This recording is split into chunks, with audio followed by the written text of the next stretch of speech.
Hello, hello, hello. Welcome to the new podcast, You're Not Done Yet. I am so excited that you are here. I am so excited to be here. For those of you that don't know me, my name is Rachel Perry, and I have been in the midlife reinvention zone for the past, 6 years. I turned 51 last week, and I have such a passion for women at this stage of life because it's kind of scary. It's weird. A whole thing happens, right? Like, what the heck is happening? Our bodies are changing. Our desires are changing. People don't need us the way they used to need us. And now what, right? And that's what this podcast is for, or who it's for. This is what this podcast is going to do. It's my goal is for us to just connect and build a community.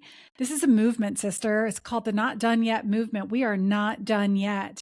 You know, I have been in business, online business for 13 plus years.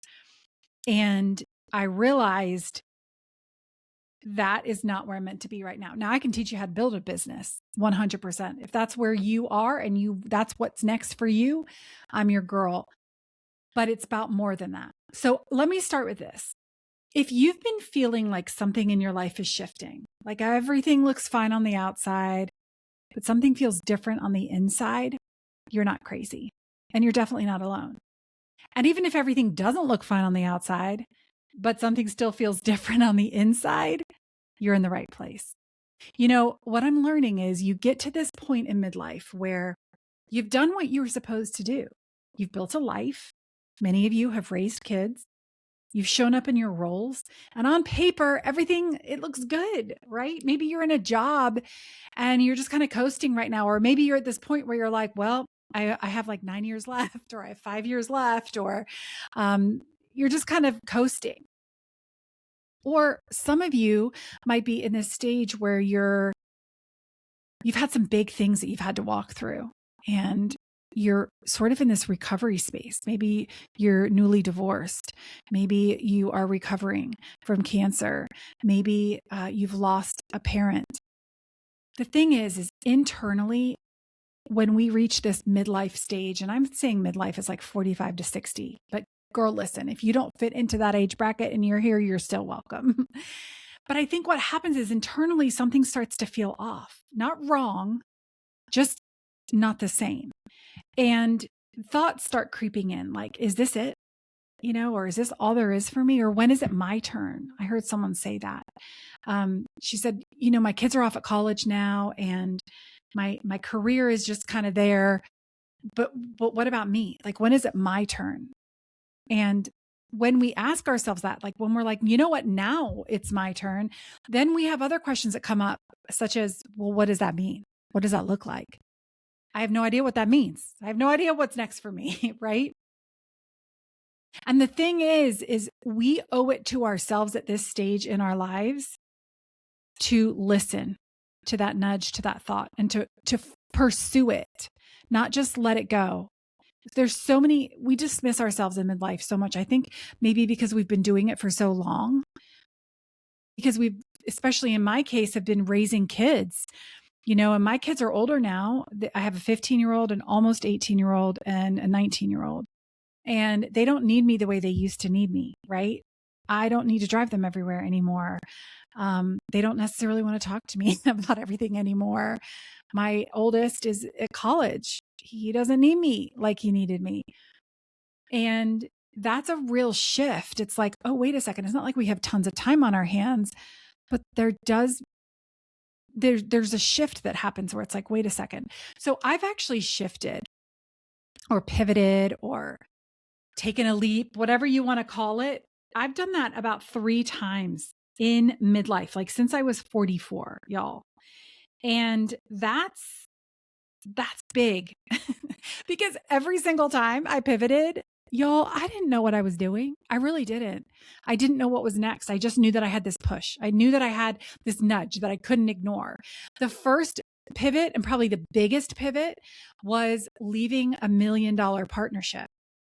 I taught women who were in network marketing or MLMs how to party on Facebook. And my business partner and I had the best time. We had the best time doing it. There were wigs involved. And we made a lot of money and we were very successful. We had the fame. We had we were trailblazers. It was amazing. But something happened and I realized, wait a second, this isn't where I'm meant to be anymore. And it was so hard because it didn't make any sense. It made no sense because it was a very lucrative business. It was fun. We were helping women build their businesses. It was fun. It was great.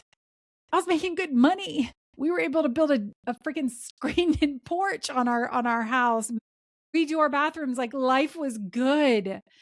But it's not just about money, is it?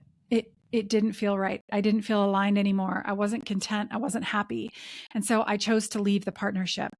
And that was really, really hard. That was like a divorce. It was like a business divorce. And y'all, I spun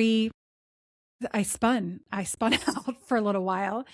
But I knew that that's not what I wanted to do anymore. And I knew that I wanted to serve women in a different way, but I didn't know how.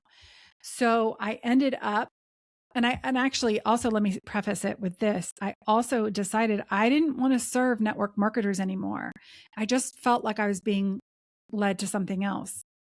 And I took the leap. I left my partnership, and guess what? I ended up serving network marketers again. Not because I don't know. It wasn't that I didn't want to serve them. It's just that I knew that wasn't where I was meant to go, but I got scared and I didn't really know this other world. And so I fell back on what I did know, and I served some amazing women. And I don't think that was a mistake, but I'm sharing this because I want you to know that I've done it messy. I've done it messy. And that's why I'm here, is to help you do it a much easier way, because it wasn't easy. It really wasn't easy. I built up a lot of debt.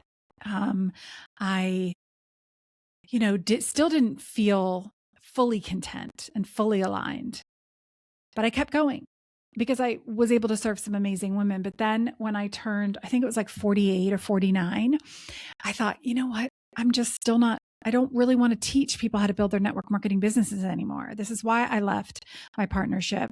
I need to listen to this nudge, because the nudge was getting loud. So then what I did is I decided, well, you know what? Network marketers, it was around the time that so many companies were just closing and they weren't giving anyone any warning. And so people were literally losing everything from their network marketing companies because the companies just closed without warning. And these were women who were leaders and they were relying on that income to pay their mortgages, to pay for their kids' schools, to pay for their car payments. And it was hugely demoralizing, terrifying, all the things. And I thought, I can't sit by and watch this happen. The network marketing industry is not something that you can rely on anymore. And so I decided that I was going to lean into teaching network marketers how to build a backup plan, how to have something on the side. Well, I did that and I loved it, but something wasn't right and something wasn't connecting.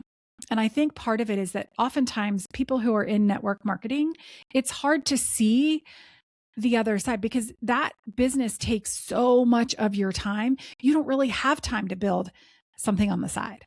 Okay. Because the network marketing business kind of was the side, right? That was the side gig. And for many, that's what's become their full-time job, except they're just not being paid full-time wages. So anyway, when I turned 50, I thought, okay, this isn't it either. This isn't it. And I felt so ridiculous because I've been trying all these things. It felt like I was throwing spaghetti at the wall, but not just like one or two pieces. I was a whole saucepan full of spaghetti. I was throwing at the wall. It was everywhere. And then when I turned 50, I realized, wait a second, this isn't it. This is not it. And I need to follow this nudge. Y'all, it has taken me a full year to figure out where that nudge was taking me. And I had to do a lot of mindset work and a lot of sort of self-discovery. But I realized and we're going to talk about this in more in upcoming episodes, but I was so concerned about what other people were thinking. I was so focused on getting validation from other people that I wasn't able to see what was right in front of me. And like I said before, this is what I help women in midlife do now, so that they don't have to go through the 6 years of searching and trying to figure things out. Because here's the thing. One thing I did right is I took the leap. I listened to that nudge and I followed it. And if you have a nudge, I'm going to encourage you, it's time to take that leap, because there's a reason you feel the way that you do. And that moment, that thought, it's not a breakdown. It's not a crisis. It's awareness. I kept thinking I would figure it out. And then I kept ending up somewhere that didn't feel right. And that's okay. The thing is I was still making moves. And what happens is that we start to feel like this panic, like, what the heck? What's next for me? But what happens is your life changes, your roles shift, and you finally have space to hear yourself again in this stage of life, right? You are not done yet. You're not done yet. And that feeling that you have, those thoughts that you get, that little nudge that you want something more, or is this it? Or I wonder if, right? Friend, that is not something to ignore. It's something to listen to. And like I said, I listened to those thoughts and those nudges many times, several times. And it took me a really long time to get to where I am now. You're not going to have to go through all that muddle that I did, because now I'm going to show you what to do. So if you relate to this, if this is you, if you have some nudges, if you're like thoughts, well, you're not thoughts, but if you're having thoughts where you're like, okay, what's next? Is this it? You're in the right place, because this is exactly what we're going to keep unpacking here. I'm so, so happy that you are here. And listen, I have some special things for you. Let's start with the free. Okay. If you are in that stage, you're getting those nudges. I have something called Not Done Yet Clarity Guide. It was called the Not Done Yet Reset, so I had to pause there for a second. Basically, this is going to help you figure out what those thoughts are telling you. Okay. It's just a very short guided, like, audio. Okay. It's a video, but you can listen to it. And it's a little tiny workbook. It's nothing big, but it will help you figure out where you're going and what these thoughts are telling you. So you can just go to rachelaperry.com/not done yet. Or you can DM me on Instagram and just say, hey, Rach, I would love that free guide that you've created, the Not Done Yet free guide. So you can DM me, or you can just go to rachelaperry.com/not done yet. And I got you, girl. And I'll be back for the next episode of Not Done Yet. What? Isn't that the best title? Because y'all, we are not done yet. Hey, thanks for being here. I'm super excited. Oh, and listen, if you are loving this so far, I would love it if you would share this with some of your midlife friends, because sister, we need this. We need this community. We need everyone to know we are not done yet. We are not done yet. And all those questions and the confusion and what the heck is this? And why is my face drooping the way it is? And why are my boobs reaching my knees? Do I need a facelift? All those things. Okay. Why am I having a hot flush in the middle of the room when I'm at an appointment? That happened to me today. I was like, what is happening? Do I need to call my doctor and get more progesterone? Like, I don't know. Sister, this is where we're going to talk about it all. And I am so happy you're here. This is going to be fun, girl.